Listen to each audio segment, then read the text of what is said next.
Welcome all. Today in this video we are going to talk about the determination of the EMF by Poisson-Roth method. So determination of EMF by Poisson-Roth method. So this method is nothing but normal determination of the cell potential by the potentiometer. I think you might have you might have read about the potentiometer in your 11th, 12th physics. So same concept we are going to apply in determination of the EMF in this Poisson-Roth method. Okay, why this potentiometer is required? Why not we can find the EMF by voltmeter? So that's again a question that comes into the mind. Okay, so the basic drawback while using the voltmeter is that the chemical reaction that occurs in the cell, okay, more basically it's a redox reaction which occurs in the cells, may use up some current, okay, during the measurement of the voltage, and that will alter the EMF. So that is the first point. And when the current flows, there will be a small internal resistance that is present in the cell. So the small portion of the EMF would be used to overcome the internal resistance. So these are the two drawbacks they are saying why we are not using the potentiometer. Why we are not using the voltmeter, not the potentiometer. Potentiometer only we are going to use. So we are going to use the potentiometer that is also and the two meter bridge in determining the EMF of the cell. Okay, so potentiometer, there will be a very less or little flow of electricity through the circuit. So the loss of EMF or the loss of the current is negligible in potentiometer. So we are going to use the Poisson-Roth method in the determination of the EMF. So basically there will be a circuit diagram. That's what the diagram for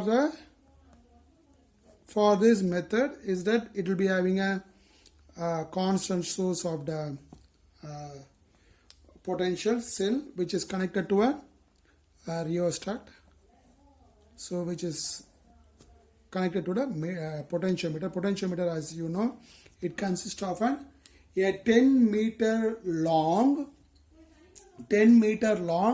high resistance wire which is bent into bent into 10 parts. So each part will be having a meter in length, so only it is also called as a meter bridge. Okay, and the lower part, so let's take this end as A, this end as B, and the lower part is connected to a DP DT switch, that is double throw, double pole double throw switch. That's an exact abbreviation. Double pole double throw switch, which can get connected to two cells. So one cell would be the cell of known voltage, let us take it as G. The another cell would be of unknown voltage, unknown potential, that is we will take it as X. Okay, and this would be the other end of the DPDT will be connected to a galvanometer. So galvanometer, and the galvanometer would be connected to a jockey. Jockey, you know, jockey can be moved along the wire. So moved along the wire, so that basically we will explain the working principle. Okay, so what is the working principle? First, let the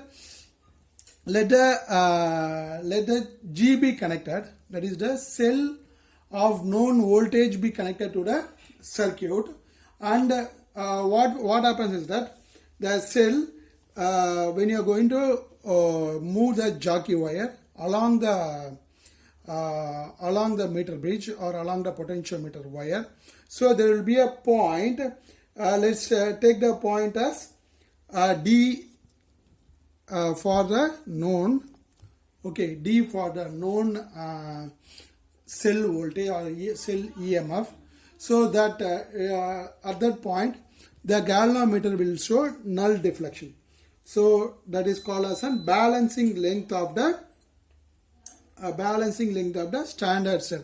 Normally Western cadmium cell is taken as the standard cell. Western cadmium cell of around 1.018 volt. So normally G is the Western cadmium cell. Western cadmium cell, which is taken as the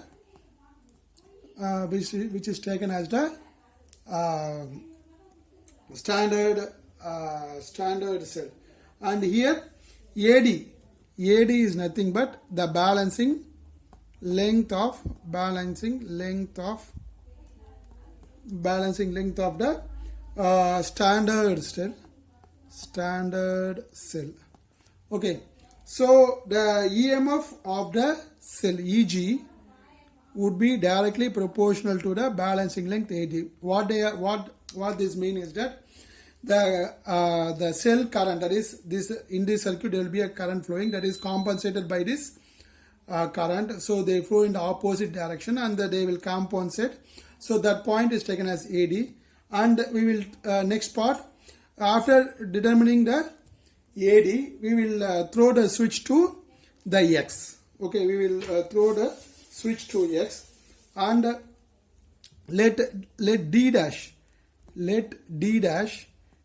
the balancing length. So balancing length can be determined from the meter bridge. I am not going into the meter bridge because you might have studied in your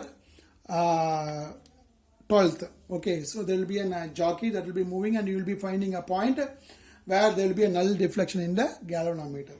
Okay, so now for EX would be directly proportional to AD dash.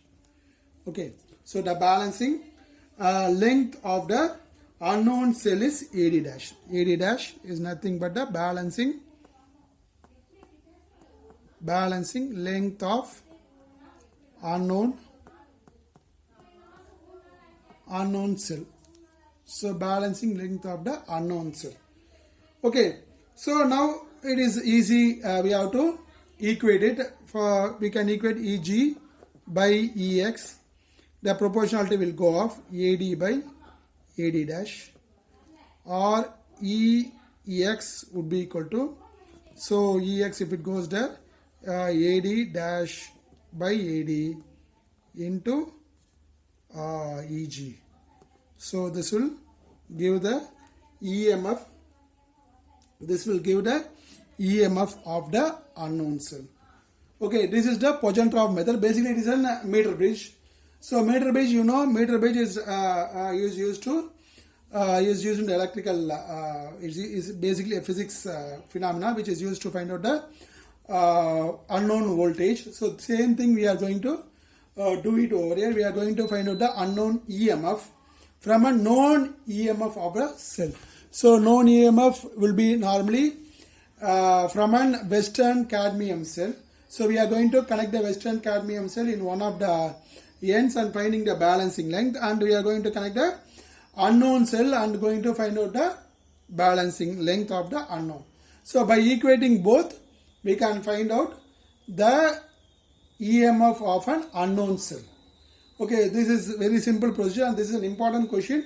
Probably you have to be very thorough with this concept.